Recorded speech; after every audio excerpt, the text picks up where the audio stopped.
Congratulations, Enzo. How are you feeling? Yeah, very happy. Very happy. A little bit frustrated first half because I think we approached the game in the wrong way. Also, I expect a little bit because after 2 days, the happiness was too much after Nottingham because you go all season waiting, and then so we struggled a little bit first half, and then second half we were much better, and we are very happy. Congratulations. Thank you, Joe. Thank you. Brilliant. Thank you. You know, you said that like the celebrations was too much. As a manager, what gives you the sense of that? Or was you sitting there thinking they're ready, or there's a little bit inside that you thought, well, maybe we might not start well? Was there a sense, or? No. The message after Nottingham has been, guys, if we want to be an important team, what we have done is done. Yeah. Now we need to win the final. It's a final. This was the message, but then it's the happiness, a little bit tidiness. We had 48 hours less than them. They play Friday for nothing. We play Sunday for big target. So I expect a little bit, and then I think second half we were playing much better. We were more. The process was good, but also was to attacking behind. And first half we just tried to play without attacking behind. I think that the team looked so together now. Two things we noticed. Obviously, you didn't start Reece, but before the game, we was watching him, and he was going up, and he was being a captain. He was talking, and he was leading. Joe, I promise you, I will start always with Reece. Yeah. But I'm trying to protect him. Yeah. He played more games this season than the last 2-3 years. Yeah. And he's happy. He knows that. But he is top player for us. Yeah. For us, it's like Cole. Yeah. The problem is that we need to manage him. Yeah. And when we change him, he said to me, "Boss, don't worry, we're gonna win the game." Yeah. Okay. Yeah. Okay. Thank you. And also Mallow as well. You took him off at half time, and listen, he's a great player, but he wasn't having his best time. But after the game, he was with his team, So that is you've got a great spirit now, right? Mallow, I will tell you, is one of my preferred players. Mallow. Yeah. The problem is that in the first goal we conceded was from his pass. He missed the pass. So they are young. They are still. They don't understand that if you mistake, doesn't matter. You have to continue. When we lost the ball and we concede, he was out of the game. Yeah.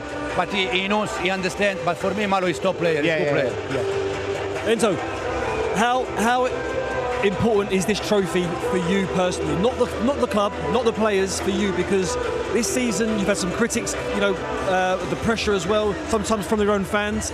So for you, how proud are you to get this one? No, I'm very proud. I'm very happy for many reasons. For sure, personally, I feel good, but also because I know that the fans, they deserve that. They are waiting already for 2-3 years for good moments, so they deserve that. The club is invest lots of money in the last 3-4 years, so they are also waiting for results. And also, hopefully this can be a starting point, and from tonight, from this season, building something important. I know it might be a bit early to ask you, but what would be your ideal season next season? The target for next season? Yeah. We're gonna try again. Let him rest. What a question. I thought you was going to ask if he needed another number 9. If he needed another number 9. We probably yes. You are too old. Yeah. Anyway, we see now. It's now we enjoy a little bit. 1 week, 10 days, and we start again. And then we see for next season. Can I just ask you finally about the contribution of your other goal scorers, Cole Palmer with the assists, Jadon Sancho as well? Is Jadon Sancho somebody that you hope can be here next season, that you expect to be here next season? No, I said yesterday in the press conference, from now on is when we're going to sit with the club and we're going to decide for next year. Jadon, if we finish fourth, it's also because Jadon. If we won tonight, it's also because Jadon. If we finish fourth, it's also because of Robert Sanchez. I think it's normal during the season to go a little bit up and down. It's part of the game. Well, Enzo, enjoy the celebrations. Thank you. You've earned them. Congratulations. Thank you very much. Thank you. Well done, Enzo Maresca. And do you remember the celebrations? Do you remember them? Or are they sort of brain fog? Mate, we won the game, and I've walked off to the pitch. I've seen where my brother was, and I've just hugged him. We've cried together. Yes. Yeah. We cried together on the side of the pitch. Never thought that I would be a European champion. So we were just there crying together. My kids came on, took my medal. I didn't see it again until I got home. Then that night, let's not speak about it. But there was a lot of alcohol inside there. The end of a very long season, wasn't it? You deserved it, and I'm sure there might be similar type celebrations here this evening in Poland for Chelsea's players and fans. Let's have a look then at how this comeback started then, because we've touched on the substitutions that Enzo Maresca made in this second period. Reece James came off the bench at half-time. He was the first one that came on. And it took until 65 minutes before Chelsea were able to get that equaliser. Enzo Fernandez was the man to get it, but Cole Palmer was the player that created it. Cole Palmer's a genius. I mean, what he'd done, he took the game, like Mickey said, he took the game by the scruff of the neck. Reece James coming on straight away, they looked more assured, and it was like a momentum was building. Chelsea were getting more and more into the game, more control in the midfield, and they overpowered Betis. You know, you have to credit them for the way they started the game. But listen, the ball's come in, Cole Palmer picks it up here, drives inside, he lends it. Eventually, look, that's a man. He's like playing in the street park, right? There's a lovely run by Jackson as it comes inside, opens up the space, and that is a beautiful ball. And it's a lovely header. Enzo does fantastic from a centre forward's point of view. No, the ball was unbelievable. You'd have loved that type of service, wouldn't you? Like this nice little fine touch, hits his corner into the bottom corner. It was beautiful. We said it before the game, you want to get your best players on the ball in the most dangerous areas. You know, then it's down to them, can they pick a pass, can they find that detail, and if they can, who's on the end of it to be, you know, clinical enough to put in the back of the net. He made a few good runs in the first half, but just didn't get found, Enzo. And then you can see there, that's where Reece James comes into it, just hyping the team up. As soon as they scored, Joe, we said they're going to win it now. Yeah. As soon as they scored the equaliser, we said they're going to win. Should your old pal Adrian have saved it? Am I being harsh? I saw that eye roll. I feel he could have done slightly better. I'm not going to lie. I didn't really want to say anything, but yes, I feel his reactions. But then again, I'm not a keeper, so I can't really truly say. But maybe it's literally gone just under his hand. Maybe he could have parried it a bit better.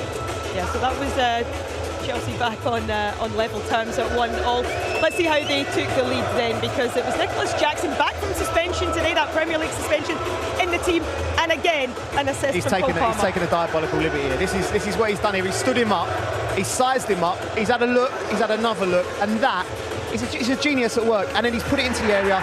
Jackson can't miss. You know, it's that. Listen, it's a privilege to watch this kid play football. You know, and I'm not just saying Chelsea fans, I'm saying England fans as well. Look at that. If Lionel Messi performs something like this on a stage like this, the world stops. We've got a player with quality that can do things like that. And there should be teams built around him, Chelsea and England, in my opinion. He's an absolute genius. He's put it on an absolute plate for him as well. There, he can't miss it, can he? All he's got to do is just guide it towards goal. If that comes in for you, you're seeing the headlines before that ball's even going in the net, haven't you? I mean, 100%. Like one of those things where normally you want to try and head it and stuff like that, but it came so quick tonight. He's just literally touched it. Joe's smashed everything upstairs. Threw his drink everywhere. It was. Look at me. It was tea down the suit. It was I know. Is it stained? Yeah. Well, it's all right. It's decent little number, this. Oh, it just shows what it means, doesn't it? But just touching again on Cole Palmer, because that ability to keep your head, and you said it there, if this was a foreign player, we'd be building him right up, wouldn't we? But the ability to stay calm, buy time, and spot a player making the run is absolutely brilliant. But then for Jackson, again, the manager threw down the gauntlet. You owe your teammates, and he stepped up with that goal. Yeah, definitely. Obviously, like you said, he said that you owe him for what you've done against Newcastle. And I said at the beginning of the season, he was scoring so many goals. The injury kind of messed him up, but then he's come back and he's stepped up again. Like you said, his stats were 15 goals and 8 assists. Like, it's unbelievable. It's a quality run for someone in the Premier League, and he's come and he's done it in the highest stage in the final. So, like, I really rate him as a player. I think he's coming into himself, and I think for the next couple of years he's going to be doing well. And he himself, Nicholas Jackson, is still only 23. He's still relatively young in football terms as well. He's a baby. He's a pup. Especially centre forwards now. You know, like centre forwards, they like centre halves. There's a longer maturity time. You know, because it's a real specific, defined, you know, skill, and they can come a little bit later. So there can be improvement. He's improving all the time. You know, and what I would say about him, even when he wasn't at his best, Chelsea looked a better side with him in it. Because forget the goals, and he missed chances. All forwards miss chances, but he makes things happen out of nothing, and he's developing. And I think he's got a manager that believes in him, which is crucial. So the sky's the limit for him. Forget Drogba, Diego Costa, and players like, you don't compare him with them. He's got years before you could even look at him and say, is he that? Let the kid breathe, let him develop. You know, and someone coming in pushing him as well. That's what I'm going to say, Cole. Can they go and get someone else that literally puts a bit of competition here and then drives them both to have the number one shot? Well, that's it. You can't play for a club like this and not have that competition. It just doesn't happen. Now, not just Chelsea, it's Man City, Liverpool, Real Madrid. You have to have competition. You have to be able to handle it, and he will. He will. Well, you can see the figure of Enzo Maresca. Chelsea fans you? There we go. Joe Kiernan, Kiernan Joe. Joe, you've been a big fan of Kiernan this competition, haven't you? I've been a fan of him as well. Yeah, because you know when he come into the club, there's a lot of big names that come in and Chelsea wide players, and you have to. It's difficult to go from there to there, and you have to take your chances. And he took his chances every time he played. And this competition has been brilliant, and it's great to see you tonight coming on, affecting the game. You and Jayden as well, fantastic. Yeah, Kiernan, your response to that?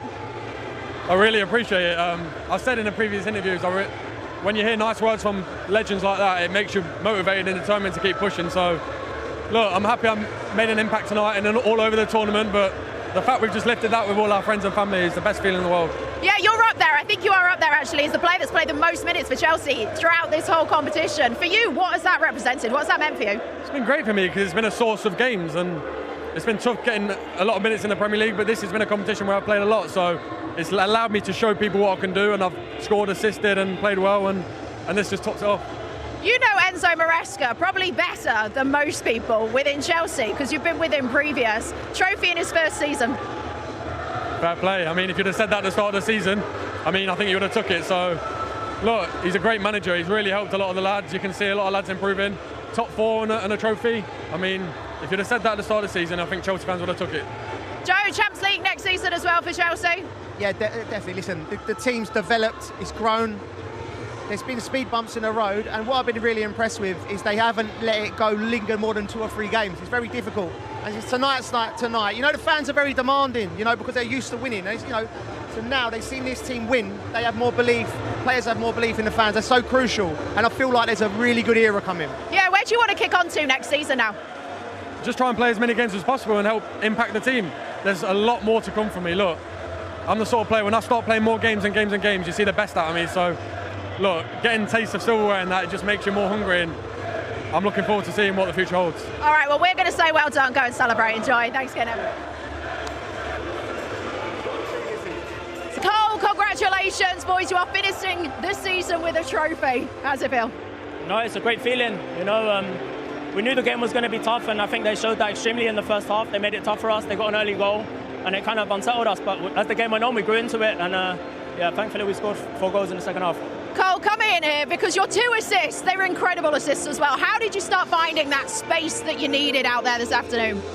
I don't know, I just feel like I was trying to find a space as the game got going. And, yeah. The space that you did find obviously led to the goals, but Reece, you didn't get to start this game. As captain, how did that make you feel when you found that out? No, of course, it's devastating to know you're not playing in a final or not starting. You know, I want to play every game, but you know, it was the manager's decision, and once he made the decision, I need to accept it and move on and be ready to come in if I'm needed. Well, how did you turn that devastation into the leadership that you showed? We saw you at half-time when you did come on. You were like leading the team out there. I heard you in the dressing room really geeing up the team. Yeah, I thought in the first half we was very flat. You know, the game didn't go our way early on, and it looked like it took a lot out of us. You know, we needed a reaction in the second half, and we got it. Cole, you've now won the full set of UEFA trophies. Chelsea are the only club to have ever done that. Does that mean something to you all? Yeah, of course, to be the only team in history. It's a great feeling, so yeah. And look, you've got Champions League next season. You've won this. A successful season? I'll let you answer that. Would you call it a successful season, Cole? That's the captain. Is it because, though, that your standards are that high that you'd want to be Champions League? Like, this is where you expect and you want to compete at the top? Yeah, I've said it in many interviews this season. Coming into this competition, it was something we had to win, you know, ever since we got entered. And yeah, next season we go again in the Champions League. All right, amazing. Boys, go and get your medals. Thank you very much for talking. Well done. Thank you. Well done, Becky. You had your work cut out there. Palmer, he is as cool off the pitch as he is on it. Just like, listen, I don't think he's ever going to be flustered, is he? You know, you wouldn't want to play poker with him. You'd never be able to read him. Unbelievable. Listen, he's a great character, you know, and I think these boys, like you said, I said it before the game, what this would do, they don't even realise they're just going to enjoy the night, but what it would do for them is they're going to realise what it's all about now, what they're doing it for, the grind every day, the ups, the downs. It's of sharing moments like this together with your teammates. Brilliant. But also the pressures that come with it, Cole, isn't it? Because you've got to do it again. This is the stepping stone now. They've set a sort of a bar, a standard. Next year's Champions League, that's another big test for this squad.